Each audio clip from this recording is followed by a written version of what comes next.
Long time ago, in a land of lush forests and flowing rivers, in a time when kings ruled from clay palaces and elders were revered for their wisdom, there was a prosperous village named Obodo-Agu.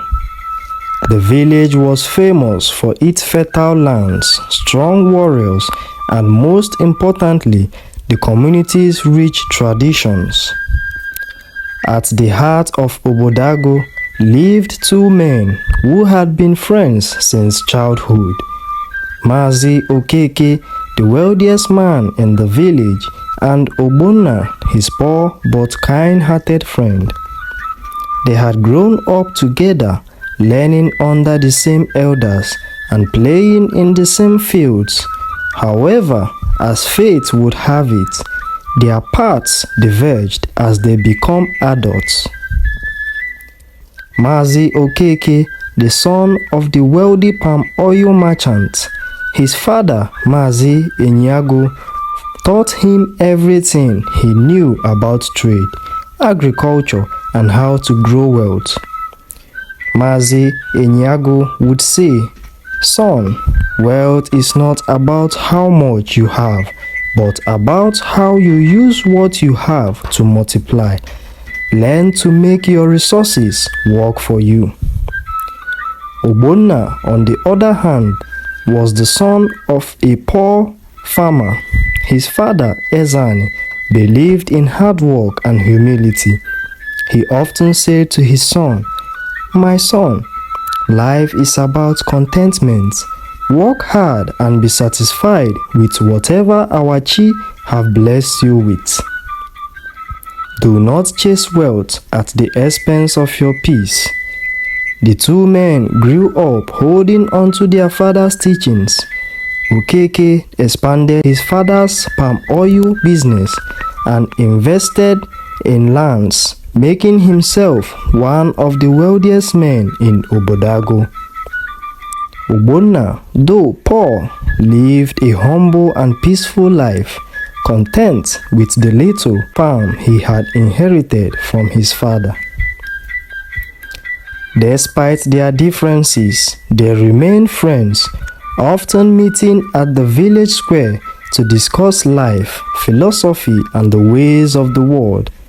Okeke would speak of investments and opportunities, while Ogbonna will emphasize simplicity and the joy of family and community. One day, the village elders announced a great event which often occurs once every year across Igbo land. Iriji Festival, the New Yam Festival, a time for everyone to give thanks to our Chi for their harvests. Various yam farmers would often bring forth their bountiful harvests in order to compete with other farmers whose tuber of yam was the biggest of the year. And to showcase their wealth and status, it was also a time when suitors would come from far and wide to propose to the daughters of the various families in the community. During the preparations, Mazi Okeke invited Ogbonna to his home. He wanted to show his friend his latest investment, a large yam barn that could feed the entire village for a year. Ogbonna, "Come and see the fruits of wisdom," Okeke said proudly as he led his friend into the barn. This is what the elders mean when they say, "A wise man builds for tomorrow." Ogbonna smiled humbly, admiring his friend's success, but he did not seem overly impressed. "Okeke, wealth is good, but remember, the greatest wealth is peace of mind. You have so much, yet I wonder if you really sleep well at night." This comment struck Mazi Okeke deeply, though he laughed it off.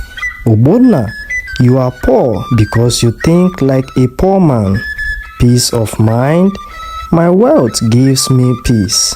Our chi favor the wealthy because we can help others and grow communities. You should learn to think beyond your little farm. Ogbonna shook his head. Perhaps, but my father taught me that wealth without peace is a burden. The richest man in the village may sleep on a soft bed, but if his mind is restless, his wealth is of no use to him. Soon after their conversation, the elders of Obodo-Agu announced a special challenge during the Iriji festival. The challenge was open to all men of the village, whether rich or poor. Whoever could present the best idea to improve the village would be granted the title of Ozo, the highest honor in the land, along with a large piece of land. Mazi Okeke saw this as a golden opportunity to further increase his wealth and status. He was determined to win and began devising a grand plan to build a massive market where people from all neighboring villages could come and trade. Meanwhile, Ogbonna remained calm and thoughtful. He had no grand plans or wealth to show off. However, his father's teachings echoed in his mind. A village is only as strong as the unity of its people. Wealth does not only come from trade, but from the strength of the community.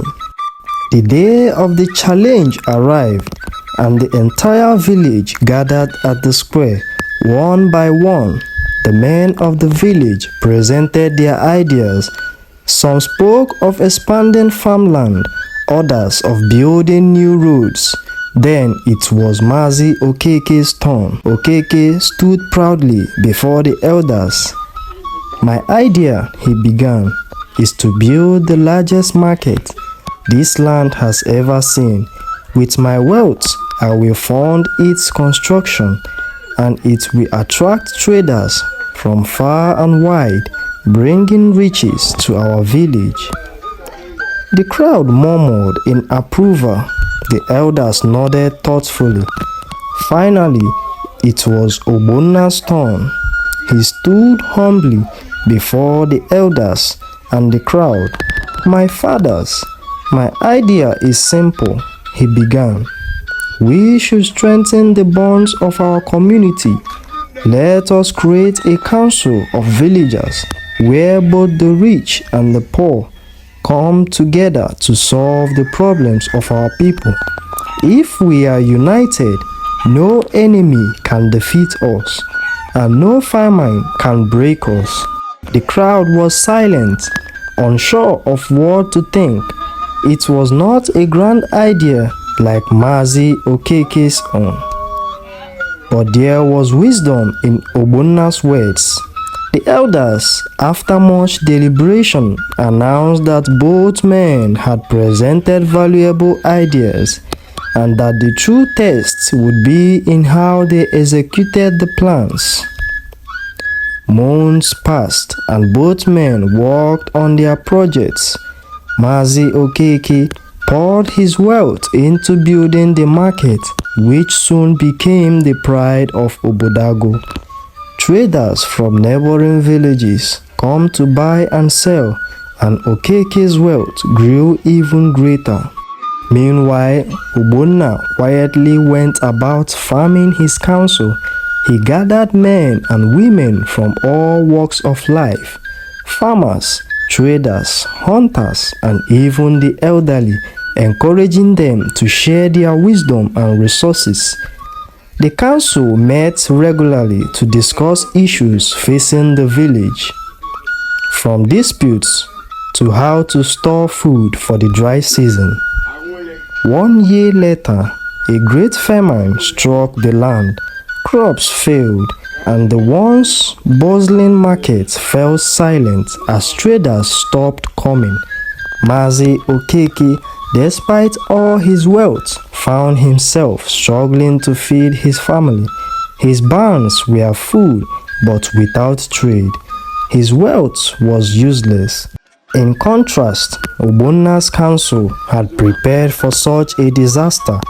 They had stored food and worked together to ensure that every family in the village had enough to eat. The strength of their unity kept the village from falling apart. When the famine ended, the villagers gathered again at the square. This time, the elders praised Ogbonna for his foresight and wisdom. We have learned today, the elders said, that true wealth is not in how much a man owns, but in how well he can care for others. Ogbonna's idea has shown us the great power of community, and for this, we grant him the title of Ozo. Mazi Okeke, humbled by the experience, approached Ogbonna. "You were right, my friend," he admitted. "Wealth is not about riches. It is about how we use it to serve others. I have learned a great lesson from you." Ogbonna smiled and placed a hand on his friend's shoulder. "We have both learned, Okeke. Our Chi bless us in different ways, but the greatest blessing is the peace that comes from helping others." The tale of Mazi Okeke and Ogbonna teaches that true wealth is not just in material riches, but in the strength of community and the wisdom to prepare for the future.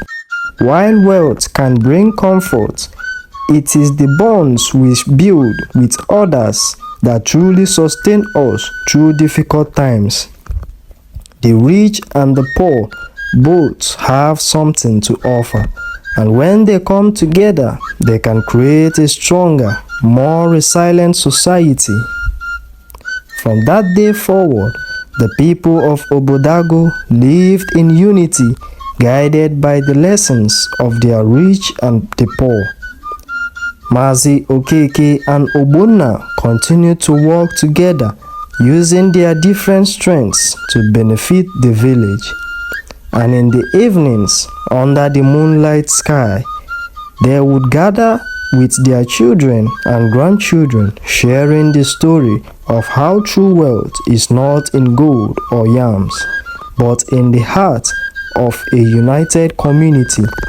Until next time, keep the spirit of storytelling alive. I remain Mazi Chukuneke, Folktales by Chuks. Goodbye for now.